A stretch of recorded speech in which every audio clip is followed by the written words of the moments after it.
Hey everybody, this panel is a part of EveryoneGames, the event raising awareness for tabletop and video game accessibility and fundraising for two amazing charities. Everyone Can in the UK, who assist people with disabilities by harnessing the power of assistive technology and provide free assessments to individuals with disabilities to match technology that is either designed or can be adapted to help them achieve everyday tasks. And StackUp in the US, who support active and veteran service members from the US and allied nations by promoting positive mental health and suicide prevention through gaming and geek culture. So follow the donation link to support them, which will be on chat. Discuss online with the hashtag EveryoneGames2022. And for what it's worth, this is one of those situations where all the money you're putting in there is going directly to where you want it to go. I am not getting paid. All right. On that note, I am MostlyBlindGamer. I am a software developer. I play tabletop and video games, and I complain about accessibility on the internet. And I'm here to do that on a very positive way. We're going with a very positive mindset for this, with a group of wonderful people that I will get to introduce themselves for you. So, Deb, tell the wonderful people on Twitch chat about yourself. Well, I'm Deb. I am an AR/VR software engineer. I've been in this field for 6 years. I started off as an ancient historian and then started creating Roman sites in virtual and augmented reality. And now I'm looking at how can we use it in museums and historical sites to make that more accessible as well. Wonderful. Sam, go.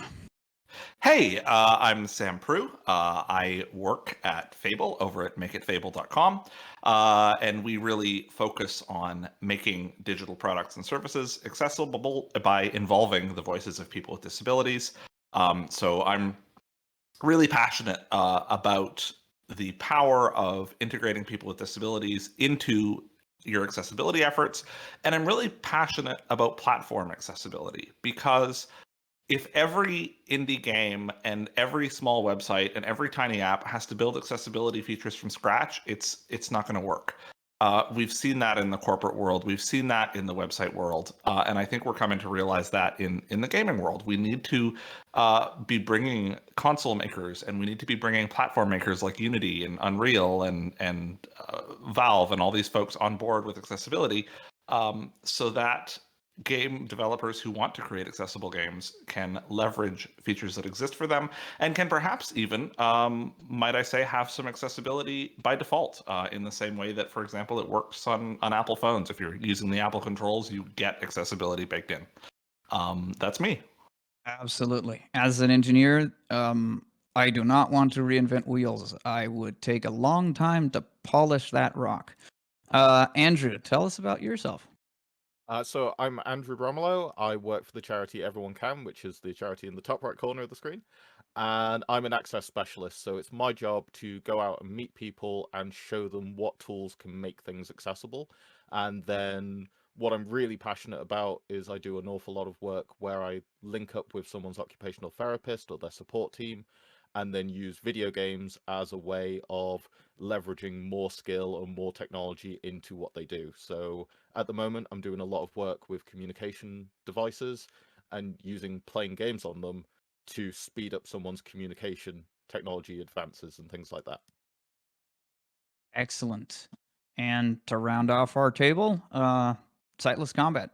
What's up with you? Yep. Hello, everyone. I am SightlessKombat, accessibility consultant, gamer without sight, and as of recently, the Accessible Gaming and Immersive Technologies Research Officer at the RNIB, or at RNIB, Royal National Institute of Blind People in the UK.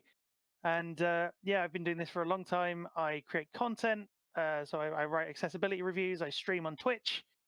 You may have seen me streaming in support of this event indirectly yesterday, playing Sea of Thieves and Gears 5. I also write, as I say, I write reviews on my website, some of which have been shared around the development teams who created the products I actually reviewed, which was amazing. And I also put content together for YouTube as well. spoken at conferences. You may have seen me at GA Conference previously, the Game Accessibility Conference in both the US and London, in numerous other places. But my main goal is to help make games accessible to gamers like myself who have absolutely no sight whatsoever and never have.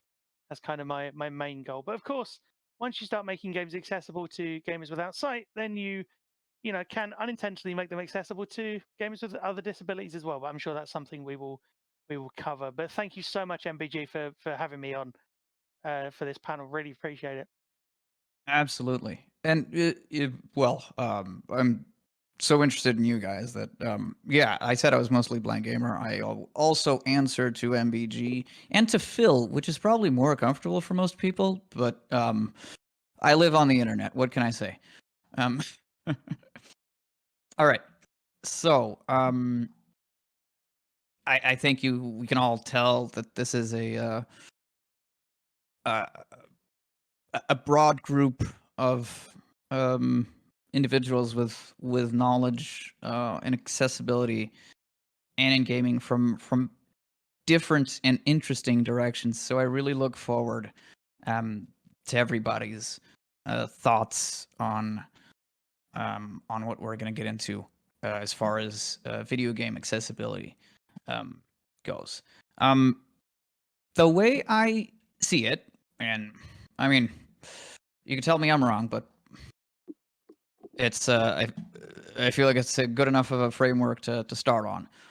Is that video games will typically have a core gameplay loop that consists of a perception or information gathering stage, a decision making or strategizing stage, and an action stage where you apply the decisions you've made with the information you have, right? And also thinking about our focus this year being a little more shifted towards the side of multiplayer. I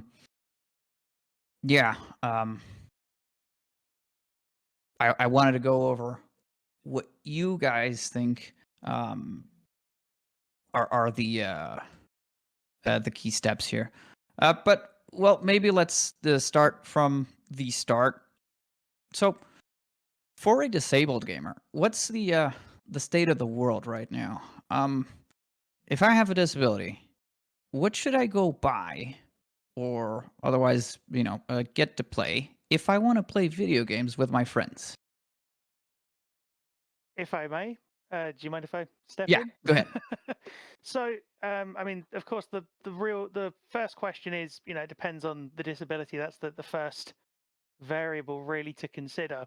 So, even going on the spectrum of sight loss or vision impairment, however you want to word it, even going on that spectrum, somebody who's got low vision, who might describe themselves as a blind gamer, but still have usable and or residual vision, hence the need for me to use the term gamer without sight. If you've got that residual usable vision there, you can play a lot more games than you could, say, in my situation, where you've got no sight at all and you'll need assistance or extra accessibility features to actually even, sometimes even get into the game. So, once you've answered that question, it then becomes, a matter of what games can support, my needs. From my personal perspective, the two games that I still play, that have been around for a while are Sea of Thieves and Gears 5, because they have elements that I can actually get directly involved in, though I do need people to actually assist me, in various reasons. So with Sea of Thieves, it's to navigate me around the ship. With Gears 5, it's just to kind of fill out the squad and make some of the more frustrating enemies workable. But even with things like, Hearthstone, where that is, online multiplayer, that's been modded in. So that's not directly natively sort of implemented by Blizzard. That's just, that's a feature that's been modded in by a member of the community. So there are ways and workarounds, but there's no game that I can say, I don't feel I can say there's a game now that you can just go out and buy and have, a 100% accessible experience with yet. But that's due to things like discussions I've had have often revolved around the need to balance accessibility features for multiplayer. So things like in Halo, where you would have to balance, lock-on aim of varying strengths with, the ability for players to actually aim, for instance. That kind of stuff is often where discussions end up leading. I don't know about everybody else, but there are very few multiplayer games that you can play as a gamer without sight on your own that aren't just fighting games or the odd card game or word game necessarily. There's not a great variety in that, unfortunately. Different people and different needs and different challenges to be met. Precisely. Right. Yes. Yeah. Exactly. Yeah. I mean, I think if I could jump in, there's an interesting second depth to that question and to the discussion of needs. I think I'm correct in saying that both me and Sightless are completely sightless and have no vision. Yeah. Exactly. The difference is that I have a full-time job that is not in gaming, and so I'm a bit of a filthy casual. And so I work for 8 hours and I get my dinner and I want to sit down at night and play for a couple hours before I go to bed. And so that means that a game that Sightless might be able to memorize the menus for and remember the workarounds because he does the thing more often than I do may not be possible for me simply because of where I'm at and the way I approach gaming. And I mean, that's why I think Hearthstone is so interesting. I play a lot of Hearthstone because it has that feeling of seamlessness to it, right? There's no tips and tricks that I have to remember. As long as the mod's up to date, I can sit down of an evening and play a couple hours of Hearthstone after work. And I think it's that aspect that we are missing in accessible multiplayer gaming. And I don't say that to minimize the amazing things that SightlessKombat does with the commitment and the passion, but I think that there is also that level of how much of your effort and willpower do you want to put into this for what return? And I think if you're someone like me who just wants to sit down and have fun and not do those things, you're going to have even fewer options, right? No, I totally agree. I mean, even with Hearthstone though, you still have to wait on the mod to be updated as well. So there's that too. I've sat down. Yeah, but I don't have to do anything about no. That's there is a key difference, right? I don't have to press down arrow 9 times and clap my hands and I totally understand that. That's not what I'm saying. I'm saying there's still a degree of variability into whether you can even get into the game and play it. And because of the the mod being the way it is. And that's the thing. I totally get what you're saying about the casuality, with the casual nature of it. I totally understand what you're saying as well. And I'm all in on being able to just easily play stuff. I don't enjoy having to brute force things when I have to. It's not a play style I enjoy taking on. But being able to collaborate with people has definitely been great. And one thing I didn't mention as well is Copilot on Xbox and on Windows as well, and on the one PS5 game that has it at the moment, which is Horizon Forbidden West. And the thing with that is, it may not be true multiplayer because it can be used with a number of different games, including single player titles. But it's definitely a workaround that as long as you've got the right people there, I think that's the general consensus. As long as you've got the right people or the right tools, you can make it work. But that shouldn't be the way it is. It should be that I can just go into a store, buy a game, or like a digital store or otherwise, and buy a game and have done. I mean, I guess that begs the question: what do we mean by multiplayer? Right? Is that I can't remember the name now. There's that Dusk game that came out for Xbox. That's like the choose your adventure thing. That's totally accessible. And so just to keep going around the table. A big hand for guide dev. For anybody who for anybody who doesn't know, Hearthstone is accessible to screen reader users because somebody on the internet called guide dev wanted to make that happen, right? Not Blizzard. Collaboration, like Sightless was saying, really does open a lot of doors. Andrew, I was wondering, really, this is sort of a very direct question for you, which is, what do you guys buy for people to play multiplayer games, right? Well, depends obviously on disability, but assuming we're focusing on sight loss, We actually Please, now please do broaden that a bit. Yeah. Okay, well, Yeah. we now thankfully have reached a point on a positive note that the first question that we have to ask people back is, where are your friends playing? Like, when I first started, my first day on the job, I was doing remote support for someone that was installing a visual impaired only version of a flight sim. And now we're at a point where we can genuinely have the conversation of, well, do your friends all have Xbox? Are they playing on console? Are they playing on PC? And where's your support group? And start focusing on where people have their communities already. And that wasn't an option only a handful of years ago. So that's really, really positive. But to be honest, most of the time it's going to lean towards PC based, where there's the whole modding community there to support you, take up any kind of slack that developers are missing. And Xbox with its Copilot feature is normally our go-to, just because it unlocks a lot of doors for people. And the compassion's there. Like, they might not be able to nail everything all of the time. I know there's a lot of mocking of the fact that Forza Horizon 5 came out and had narration cues to tell you that parts of the game weren't narrated yet. But the fact that they've gone to the effort to get to that point is showing a forward trajectory of trying to make AAA titles accessible from the ground up. So it's a positive direction to be looking at, but there's still a lot of work to be done. Love that progress. Yeah, and I mean it's amazing to hear about things getting better, right?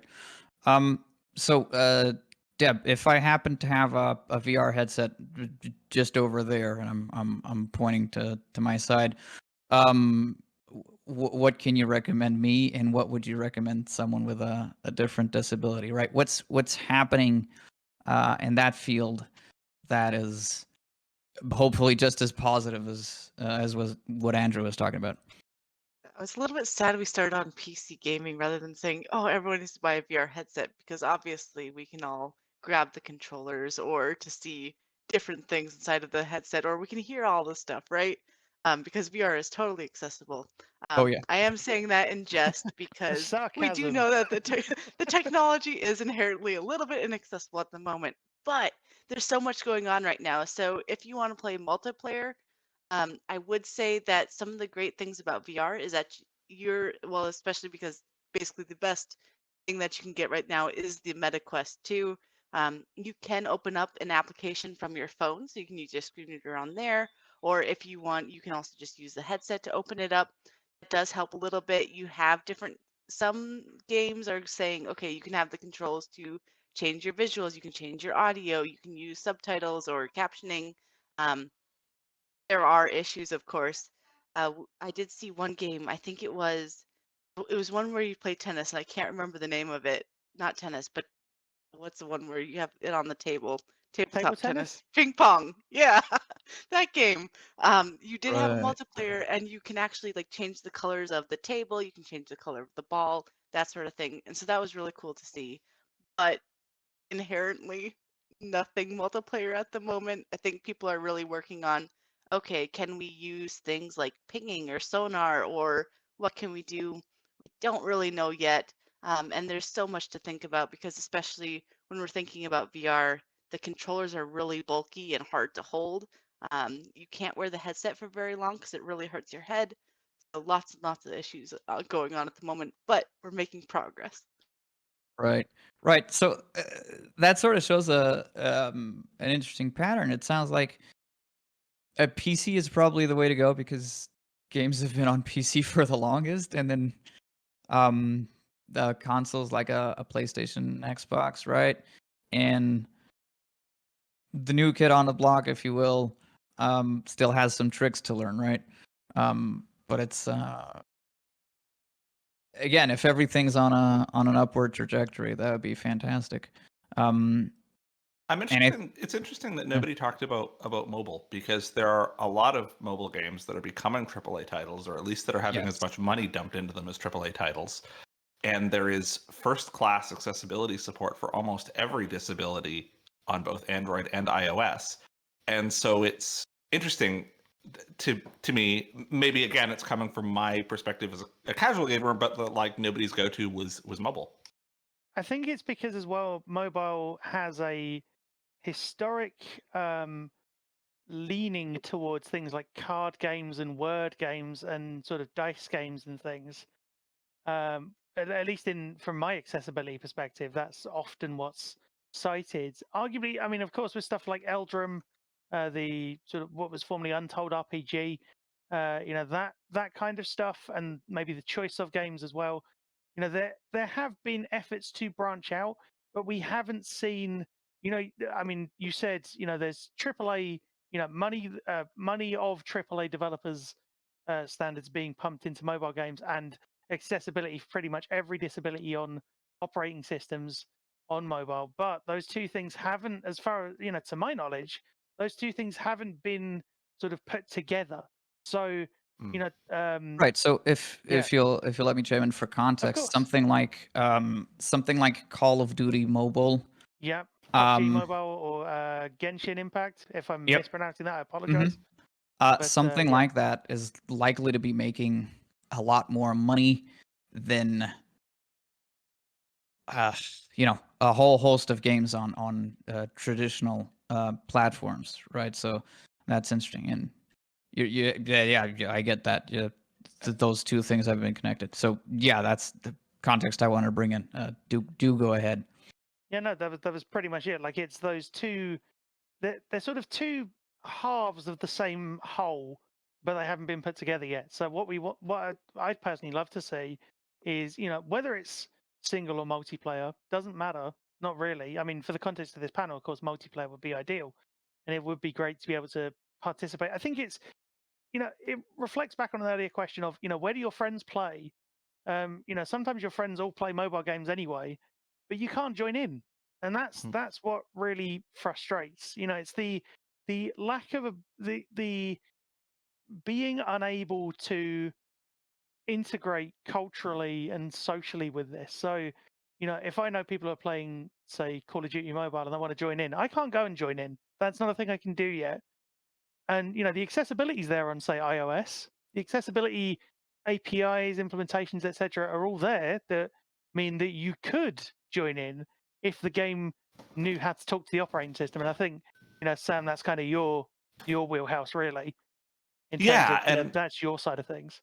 And it's something that I've been thinking about a lot because in the community we've been talking a lot about making console games more accessible, and sometimes I just think to myself like, but the support is already there on mobile. Wouldn't it be easy? Wouldn't it be a smaller opening ask to ask these developers to get started, because it feels like they already now have the tools that they need. Now I'll jump in from the augmented reality side. So most of our phones can now do augmented reality, and there's a game that's going to be coming out from Niantic, and I think it's Marvel World of Heroes. I'd be really curious to see what they're going to do. At the moment, what we see a lot of in just from the developer community is we don't have an accessibility object model, so we have no idea how to connect your alt text to a 3D model. We have no idea how to make sure that when you hear an object fly around you in AR to tell you, oh, turn your phone, turn your body to the other side. How do you do that if you can't turn your body? How do you do that if you can't hear? So there's a lot of things that need to go into that mobile piece, and mobile phones aren't really the best processing yet. We see a lot of overpowering of the systems, which also then relates back to the VR because you get very, very heated on your head when you have it on your head. So we see a lot of issues inside of that, but I think mobile and web are really where I like people to focus when specifically talking about AR and VR.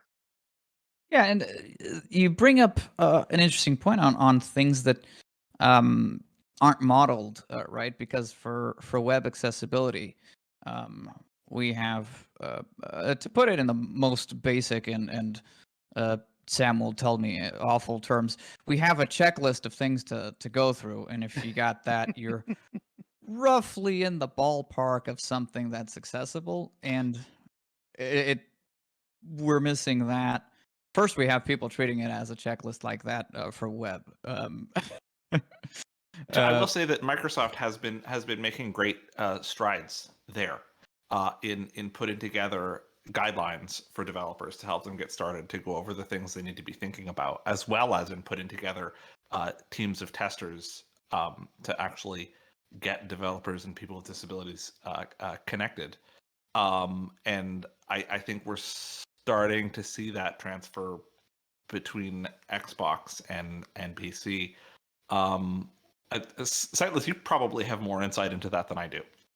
What, in terms of, the game's sort of like accessibility learnings coming to PC from console? Is that what you're? Well, in terms of kind of that, and in terms of like the work that guidelines. Microsoft is doing and the guidelines Oh, and yeah, how yeah, developers are yeah. adopting them and thinking about them. Yeah, I mean, the Microsoft Game Accessibility Guidelines, or the Xbox Accessibility Guidelines, I should say, the ZAGs. They have been updated and tweaked, and there is a fundamentals training module as well that you can actually go and do online for free and get a little like badge thing, sort of a virtual badge for completing it, which is quite cool as an idea. But that covers a wide range of abilities, or challenges, however you want to phrase it. And that those apply arguably across not just Xbox games, but across any game really to a point. So it does cover things like audio description, audio cues, visual sort of things that you shouldn't just use color to differentiate enemies, for instance, or objects, that kind of stuff. You should use shape as well, or patterns. So all sorts of stuff. It covers a load of different things in different sections, and you can even see case studies and examples on there as well, which is very useful for those who are looking to develop around these. What I'll also say though is that the accessibility learnings have been seeming to permeate since we saw. I mean, on a purely just general perspective rather than multiplayer specifically, we've seen narration become more prominent. The Forza Horizon 4 had it added in later, let's say, and then Forza Horizon 5 had it at launch, or even before launch, and so things like that have become prevalent. As Dusk Falls, as we mentioned earlier, that's a multiplayer. Well, it can be played multiplayer and single player as well, but that's a narratively driven adventure story type thing, which is very good. I played it around the time of launch and did a video on it, and that's a very interesting game because it is fully accessible. You can play it start to finish without assistance. It's they did say there were a few kinks to work out, a few bugs, but that's fine. That's the same with any game. But we've seen learnings from games like Last of Us Part 2, or teams like the Rare team and Sea of Thieves. We've seen learnings from those teams sort of permeate, if you like, throughout the industry over the past sort of few years. By virtue of how accessible the games are, and it definitely does start conversations. And I think you're right. We're going to see games sort of next year, the year after. We're going to really see, I think, accessibility hopefully kicking into high gear, particularly with stuff like God of War Ragnarok coming out later this year on the single player side. But as for multiplayer, I think it's still up in the air really as to what's going to happen. I'm personally looking forward to Forza next year, and probably Redfall as well, because I'm a big fan of kind of action related things. But I'm curious to see what those games do, given accessibility hasn't been a talking point for a massive amount of time in the big way that it is now. It's only been like the last couple of years that it's really gained traction, even if it has been around for, say 7 years or so as a point in the industry. It's only gained sort of momentum in the past maybe 3 years, 4 years. So a comparatively shorter time. Right, right. But market pressure Yeah, building as well, right? definitely. Sort of Yeah, the community yeah, opinions and the want to enjoy. yeah. And congratulations, you filled up my my bingo card over here with The Sorry. Last of Us Part 2 and Dusk Falls. I will find out what my prize is at the end of this. I want to queue you guys up with two questions, which is I feel like an interesting place this conversation is leading us. Andrew, what would you see as more better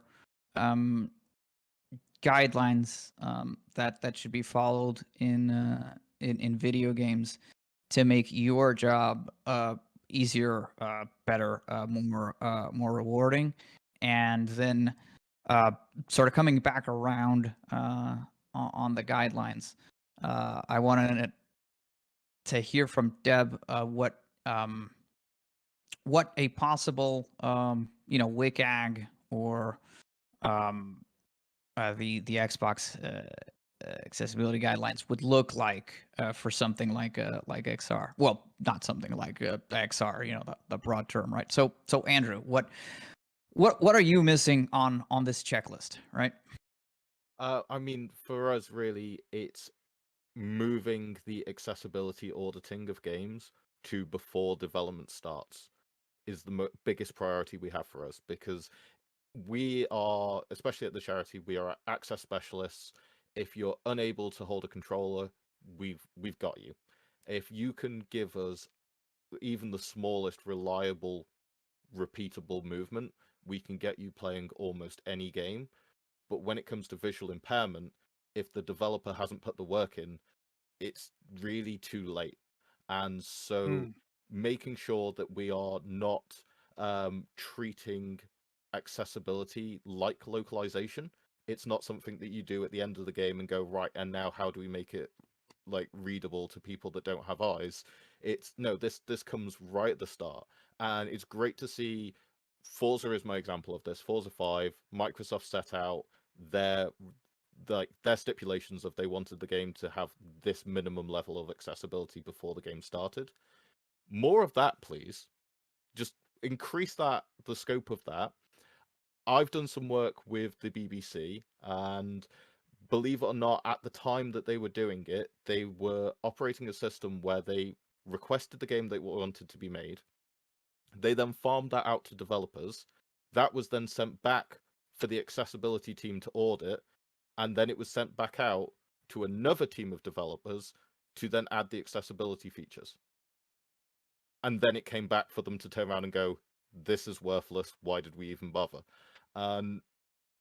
Pipelining is really the biggest feature that we can ask for, as well as including disabled gamers as part of your testbed, and then expanding that out throughout your company, because a lot of the times small indie devs, they might not have someone who's visually impaired on their team if they're a small team of 5 or 6 or like really small numbers. But if this becomes like an industry standard that everyone can share and adapt, okay, they don't necessarily need that person on their team. The information, the knowledge is widely available and is already there for them to pull off. And it's basic things like whenever there's like a color option, using colorblind modes and settings is a great way of increasing accessibility, but actually making sure that your game is playable regardless of color fixes that problem instantly.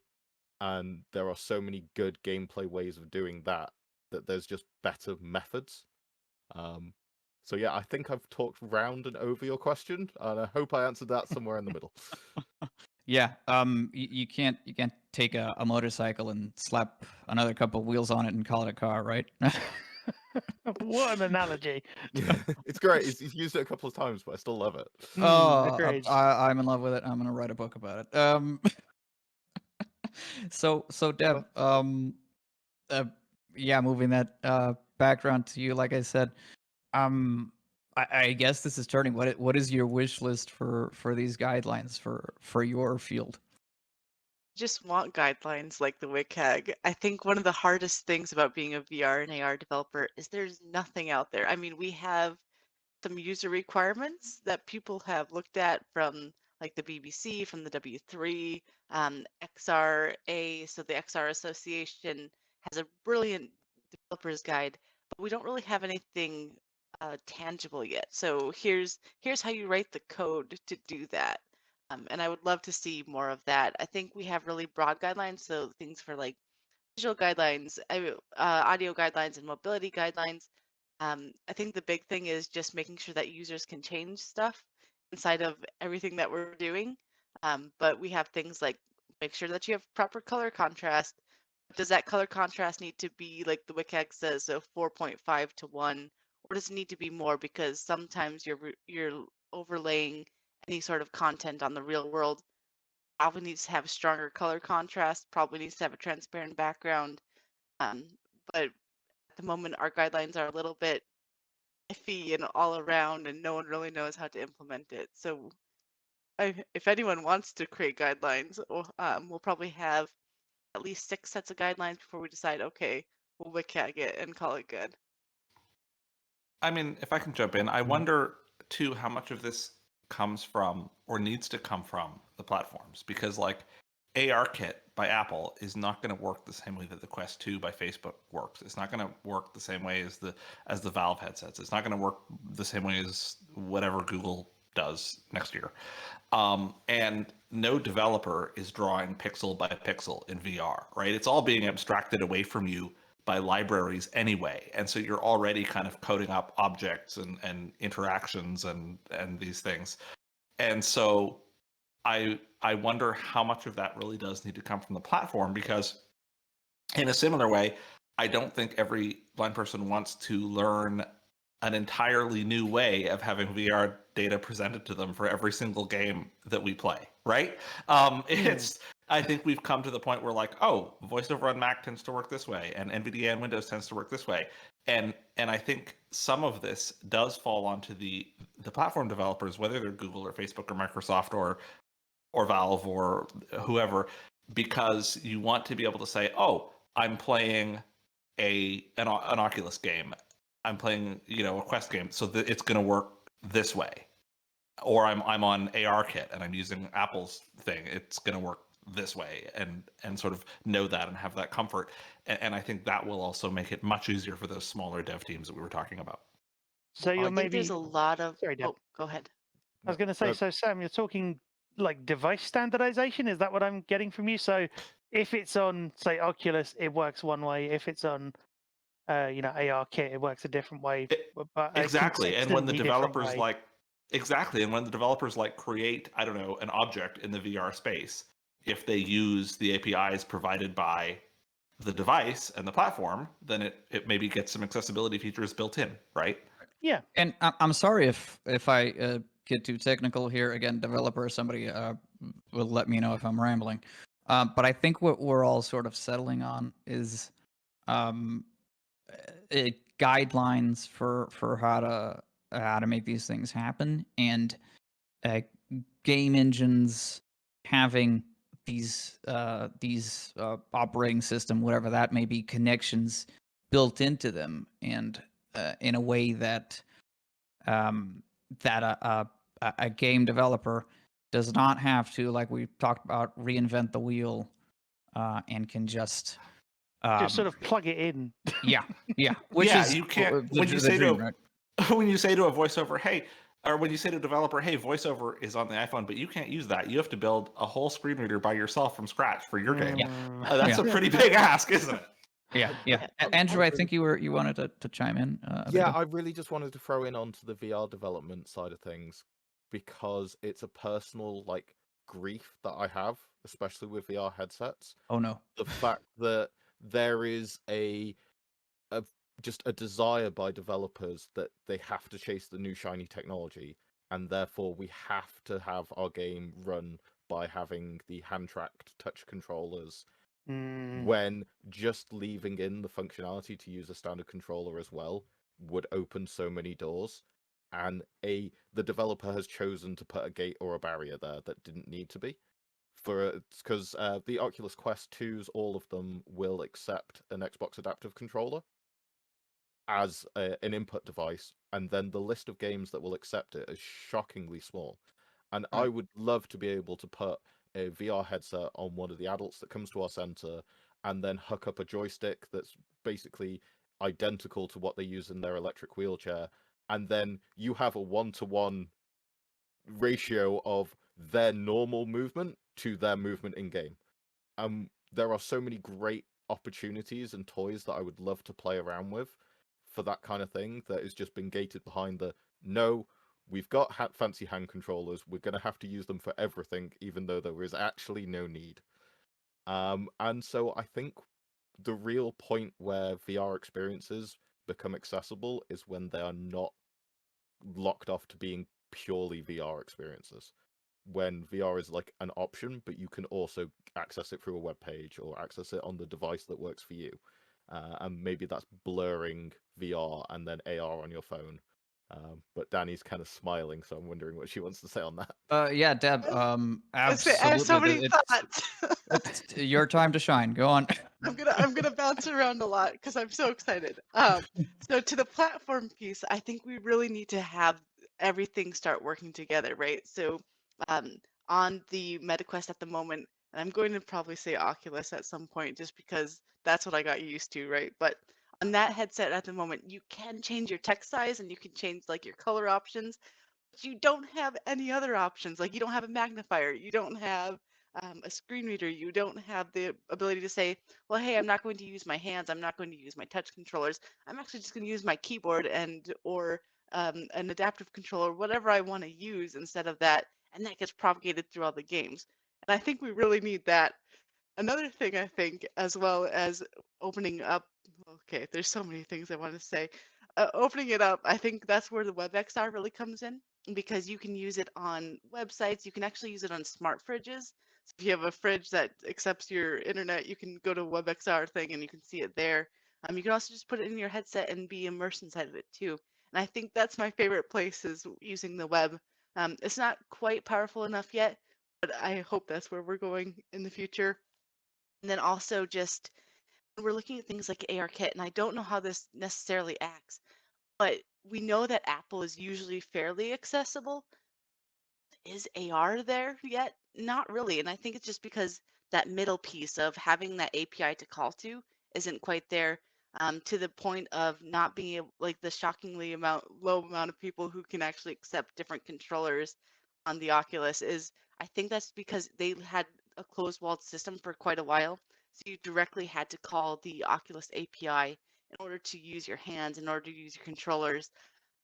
So when you needed to use something like a switch device or a keyboard, you didn't have that option to change your input. Unity now has a way to do it so that you can use OpenXR. You can change that input method.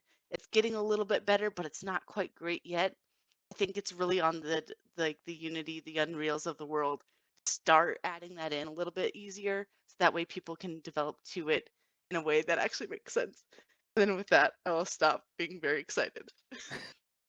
I love that. I love that. I love progress on the platforms. Yeah, I think we found what our theme is here. I also am now very excited to play Doom in VR on my refrigerator. I'm gonna have to go research that next. Oh wow, yeah. I'm just gonna wait for it to come out on Razer Toaster. That's definitely peak Raise the performance. toast. Yeah, because One you want day, that you one want that day. RGB, right? Yeah, yeah. RGB toast. I don't know. The stuff in the back of my fridge is terrifying enough. I don't need it to attack me in VR. Thank you. Oh Yeah. god. Yep. That sounds like a mod in the works. That sounds like a mod. I was going to say as well, I'm surprised nobody's mentioned, I think it's called Accessible Realities. There was a project I saw a little while ago.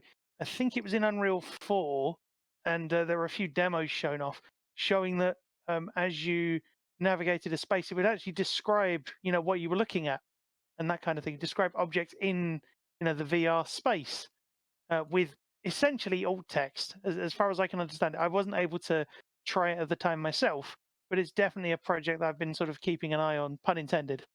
There's also things And- like Mars yeah. Vision, right?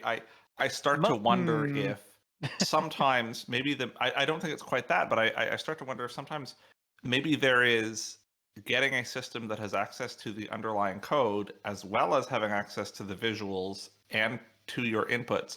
I wonder if the thing that pulls all that information together into a data representation, whether it's text or audio, has some kind of AI component. Simply because the Maybe. 3D world, there are so many different circumstances and contexts. A developer can't write a description for like the level when you are standing on the ledge, and the level when you're not standing on the ledge, and the level when you're by the door. Like it's all going to have to be procedurally generated. Possibly, I'm just brainstorming here. I'm going to be quiet now. No, That's I an think they that's an just need to interesting get point. TRPG developers to like write these descriptions. Yes. We've got people who've spent their lives Yes. writing that kind of content. They are good to go. Yeah, Yes. just I really want to describing shout out rooms. quickly and just ask, who here is familiar with a device called the Orcam? I am. I've not Yeah. used one, but I'm familiar with it. Same. So they are a weird, interesting thing that is designed for people with various different sight impairments, and they used to be horrific backpack type things, and now it's more like a USB pen that you wear on a necklace that when you're ready for it, you clip magnetic to your glasses, and it gives you contextual information using the camera on board, so it'll tell you what color things are, it'll whisper you people's names, and that's why I want one, because I'm that bad with names. They're staggeringly expensive, but the fact that people have developed this kind of technology for the real world shows that it's got to be possible, in fact, easier to then have a digital version of that in VR, where, say, you're doing VR chat, because that's the thing, a lot of VR experiences that aren't accessible aren't necessarily first-person shooters that are long exactly. mazes or complicated. There are fantastic kayaking experiences, there's fantastic community experiences, and for those kind of things to be accessible, all you would need is for it to load up you're in a room roughly this size, lit by candle, whatever, your classic TRPG Love it. description, and then it to just tell you who you're facing. You know, And then wouldn't it be go. great if people could prototype these devices in VR, and then when they get something that works really great and amazing, then manufacture it and bring it out to the real world? Exactly. Like, it They feels just like make- we were doing it backwards. Sam, I'm starting to take notes for next year. I think Sam is secretly Tony Stark. I think that's what's happening here. Yeah. So I love that. And I can tell you that when I was in college, the concept of identifying a bird with computer vision was a little bit out of reach, and that kind of stuff is happening. Yeah. So even procedurally generating things like that, I could see it happening. I feel like engine side is the way to go there, but adding that does seem like something that the future is always more incredible than I expect it to be. So I'd Can I like jump to. in before you ask a question? I'm not okay. I'm not going to ask a question. I'm going to ask us all to wrap up. Darn. Okay. Because we're almost done for time. So if you want to use your precious seconds to go into that, be my guest. Okay. So I'll wrap yeah. mine up by just saying the true power of augmented reality is that you have inputs to understand the world around you. So related back to the Orcam, you have that visual, you have that audio, and you can put it into a way that people can perceive. I think that's where we're going to go once we get the machine learning and the AI better. It's not quite there yet. Be prepared because it's going to be there inside of AR, in VR, in mixed reality, and I think that's where we're going to be at in the next like 5 to 10 years. Love it. Just tell us who you are and where you want people to go on the internet. Doesn't have to be you. I can say, without going into any detail, that I am aware that Sorry. Facebook and Microsoft are pumping a lot of money into just research and accessibility for AR and VR at the moment. Oh yeah. Oh yeah. So there's definitely going to be progress in this space. Right. Sam, your wrap up? Hey, I've been Sam Proulx. Check out where I work, Fable, makeitfable.com. If this discussion has been of interest to you and you work at an organization that needs to do some work on accessibility, the best way to do that is by involving the voices and experiences of real users. Check us out, makeitfable.com. Follow our LinkedIn and Twitter. I speak at all kinds of things, and that's also where you'll be able to find out where to hear more from me, although I don't know why you'd want to. No, I'm kidding. And that's what I got. Wonderful. Your employer is now very happy. SK, your wrap up and where to find you? Yep, so I am SightlessKombat. You can find me on Twitter, Twitch, and on YouTube. SightlessKombat. And if you want to look at my website as well, www.sightlesskombat.com. And if you want to look at any of the RNIB stuff and you want to know what their research is from earlier this year, you can email gaming@rnib.org.uk. That should be the correct address for that if you want to see what the organization is doing in terms of that and express interest in any work that's going on there.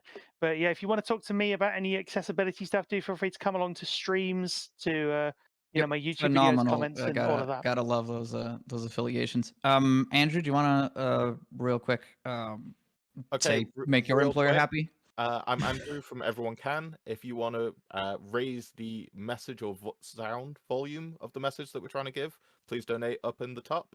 And also, if you've got any questions in terms of access or any kind of accessibility questions, go to our website, everyonecan.org.uk. You can get our contact information and send them across to me. If you're in the UK, I may even be sent out to meet you if that's what you need. Excellent. Deb, any last 1 or 2 words? Oh, I'm Deb. Feel free to reach out to me. All my information is in the Yes. website. So I love Beautiful. talking about this stuff. So I mean, so do I. I've been mostly blind gamer. Phil, I will continue to be mostly blind gamer for the duration. Thank you so much. This is Everyone Games, and this has been our panel this year on accessibility in video gaming. Thank you so much for watching, and bye everybody. Thank you. Bye.